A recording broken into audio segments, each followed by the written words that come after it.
perlu pendekatan utama dari sisi defense, karena di situ dari sisi defense itu kita melihat bisa ada muncul leadership, stabilitas tim, dan kemudian bagaimana mereka membaca permainan itu juga lebih terlihat dari sisi defense.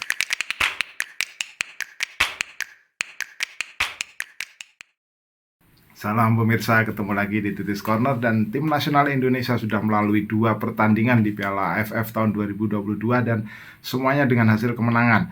Pertandingan pertama mereka menang lawan Kamboja 2-1, dan pada pertandingan kedua mereka mencukur gundul Brunei Darussalam dengan skor 7-0. Sebuah skor yang cukup telak. Tetapi perlu Anda ketahui dan perlu Anda ingat di sini bahwa untuk bisa menjadi juara di Piala AFF sesuai dengan target dari tim nasional Indonesia, tidak cukup dengan hanya mengalahkan Kamboja dan Brunei Darussalam. Karena apa? Karena tantangan sesungguhnya kalau kita bicara AFF, kita bicara lingkup sepak bola di ASEAN ini, tantangan sesungguhnya, tantangan terbesarnya adalah bagaimana bisa melewati 4 tim yang sejauh ini selalu bisa menjadi ganjaran bagi tim nasional Indonesia. Yang pertama tentu adalah Thailand yang mengukuhkan dominasinya di sepak bola Asia Tenggara. Kemudian yang kedua itu adalah Vietnam, yang ketiga adalah Malaysia, dan kemudian Singapura. Jadi challenge sesungguhnya bagi tim nasional Indonesia itu adalah 4 tim ini. Karena kalau kita tahu ya, Thailand ini sudah mendapatkan 6 gelar. 6 gelar, 3 kali runner up. Nah, kemudian Singapura ini juga sudah mendapatkan 4 gelar. 4 gelar. Nah, Vietnam juga 2 gelar. Nah, kemudian Malaysia ini 1 gelar. Nah, Indonesia ini sejauh ini dia hanya baru bisa 6 kali final, dan semuanya gagal di final. 6 kali runner up. Jadi challenge sesungguhnya atau challenge terbesar kalau mau juara itu ya melewati 4 tim ini. Dan kebetulan Indonesia berada atau satu grup dengan Thailand dan juga Filipina. Nah, nanti ujiannya kita tunggu apakah dalam pertemuan lawan Thailand dan Filipina ini, Filipina termasuk salah satu kekuatan ya, kekuatan yang baru muncul, terutama karena memang mereka mengambil banyak pemain naturalisasi. Nah, satu hal adalah itu tadi, melewati tim-tim yang sudah menjadi langganan juara di Piala AFF. Nah, yang kedua, yang paling juga penting itu adalah bagaimana tim nasional Indonesia bisa memiliki defense yang kuat, pertahanan yang kuat. Karena serangan atau offense yang kuat itu memenangkan pertandingan, tetapi defense yang kuat itu memenangkan gelar juara. Jadi itu adalah ungkapan yang disampaikan oleh Sir Alex Ferguson, sebuah ungkapan yang sangat populer dan sangat dikenal dalam turnamen-turnamen sepak bola, di mana offense itu wins game ya, memenangkan pertandingan, tapi defense itu wins title atau championship. Jadi pertahanan itu memenangkan gelar. Pentingnya atau kekuatan lini pertahanan itu akan sangat berkontribusi dalam upaya pencapaian gelar bagi sebuah tim. Nah, saya ilustrasikan atau saya ambil contoh adalah Piala AFF ya, dalam gelaran beberapa tahun terakhir ya, tiga turnamen terakhir. Misalnya kita ambil misalnya Piala AFF tahun lalu, tahun 2020 yang digelar di 2021 karena pandemi. Juaranya adalah Thailand. Ketika itu di final mereka mengalahkan Indonesia dengan 4-0, dan di pertandingan leg kedua adalah 2-2. Nah, tahukah Anda dari 8 pertandingan yang dijalani oleh Thailand di Piala AFF tahun 2021, kita sebut 2021 saja, itu mereka hanya kebobolan 3 gol. 3 gol. Bahkan di putaran grup itu dari 4 pertandingan mereka hanya kebobolan 1 gol. Sementara dari sisi serangan mereka bisa memasukkan 18 gol.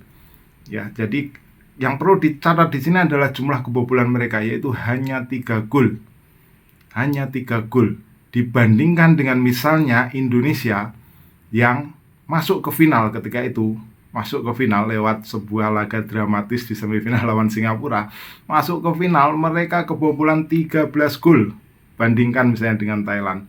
Jadi total sepanjang turnamen Indonesia kebobolan 13 gol, Thailand kebobolan 3 gol. Bahkan di final Indonesia harus kebobolan 6 gol dari Thailand. Jadi di leg pertama ini kebobolan 4 gol dari Thailand ini sungguh suatu hal yang seharusnya bisa dihindarkan untuk sebuah laga grand final ya. Meskipun harus dilangsungkan dalam 2 leg. Nah, kemudian kita tarik mundur lagi ke Piala AFF sebelumnya, yaitu Piala AFF tahun 2018, di mana ketika itu Vietnam menjadi juaranya. Di final mereka mengalahkan Malaysia imbang 2-2 di leg pertama, kemudian menang lawan Malaysia 1-0 di leg kedua. Dan dari 8 laga yang dijalani oleh Vietnam di Piala AFF tahun 2018, mereka hanya kebobolan 4 gol. Bahkan di putaran grup mereka 4 kali clean sheet atau 4 kali tidak kebobolan. Dengan jumlah mencetak gol waktu itu mencapai 15 gol. Jadi bisa dibayangkan ya, Thailand kebobolan hanya 3 gol, kemudian Vietnam hanya kebobolan 4 gol. Jadi defense mereka betul-betul kokoh, kuat, tangguh, bagaikan karang. Nah, kemudian tarik mundur lagi 2016. Anda ingat 2016 itu adalah Piala AFF yang sangat menempel di benak saya, terutama ketika semifinal kita lawan Vietnam, di mana kita lolos lewat gol penalti dari Manhati Lestusen di menit-menit terakhir ketika itu, kalau Anda ingat. Nah, ketika itu Thailand menjadi juara kembali dengan mengalahkan Indonesia di final ya, 1-2 di leg pertama waktu itu di Indonesia di Bogor kalau nggak salah. Kemudian di leg kedua Thailand menang 2-0. Nah, di turnamen itu tahun 2016 Thailand hanya kebobolan 4 gol. Bayangkan, mereka hanya kebobolan 4 gol dengan memasukkan total 16 gol. Sementara berapa jumlah kebobolan Indonesia di pertandingan itu, di turnamen itu, di tahun 2016 itu, mereka kebobolan 13 gol. Bandingkan misalnya kebobolan 4 gol dengan 13 gol, sama. Jadi dalam 2 turnamen di 2021 dan 2016 ini Indonesia sama-sama kebobolan 13 gol.